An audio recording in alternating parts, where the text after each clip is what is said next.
The Dark Secret of Santa, the Bruce McArthur Serial Killer Case. Ang kaso ni Bruce McArthur ay isang nakakagimbal na paalala kung paano maaaring maging lubhang mapanlinlang ang mga itsura ng tao. Si McArthur, na tila masayahin at mabait na lalaki na nagpapanggap bilang Santa Claus sa isang mall sa Toronto, ay mayroong dobling buhay bilang isang serial killer. Ang kanyang kakayahang makihalubilo sa kanyang komunidad habang gumagawa ng mga karima-rimarim na krimen ay talagang nakakabagabag. Ang mga biktima ni McArthur ay kadalasang mga lalaking mahihirap at vulnerable mula sa neighborhood ng Church at Wellesley, isang lugar sa Toronto na kilala bilang LGBTQ+ community.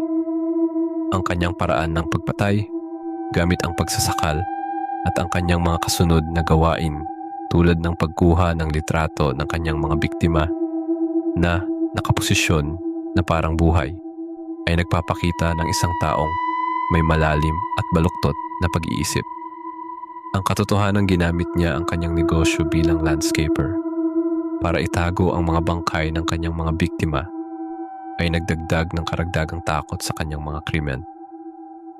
Ang mga homeowner na nagtiwala sa kanya para magpaganda ng kanilang mga hardin ay hindi alam na sila pala ay nakatira sa ibabaw ng mga libingan ng kanyang mga biktima. Ang pagkakahuli kay McArthur ay nagdulot ng malaking pagkabigla sa Toronto at sa iba pang lugar. Ang ideya na ang isang tao ay maaaring magkaroon ng ganitong dobling buhay, kunwari masayahin at mabait na Santa Claus, pero sa totoo ay isang serial killer, ay talagang nakakabahala. Para sa mga homeowner na ang mga bakuran ay naging parte ng investigasyon, ang malaman na ang kanilang mga hardin ay maaaring naglalaman ng mga labi ng tao ay tiyak na magdudulot ng matinding takot at trauma. Ang psikolohikal na epekto ng ganitong pagtuklas ay mahirap isipin dahil wawasakin nito ang anumang pakiramdam ng seguridad at tiwala. Ang kasong ito ay nagpapakita rin ng kahalagahan ng pagiging alerto at masusing pag-iimbestiga ng mga awtoridad sa paglutas ng mga ganitong komplikadong krimen. Ang paghuli kay McArthur at ang kasunod na investigasyon ay nangangailangan ng malaking pagsisikap, kabilang ang paghuhukay sa maraming mga lugar.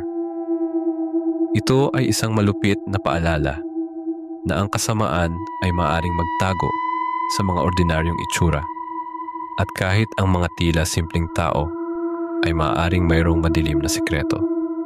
Sa huli, ang kwento ni Bruce McArthur ay isang trahedya at nakakabagabag na kabanata sa kasaysayan ng krimen. Ito ay nagpapakita ng pangangailangan na patuloy na protektahan ang mga vulnerableng komunidad at siguraduhin na ang mga gumagawa ng ganitong karumal-dumal na krimen ay mapaparusahan.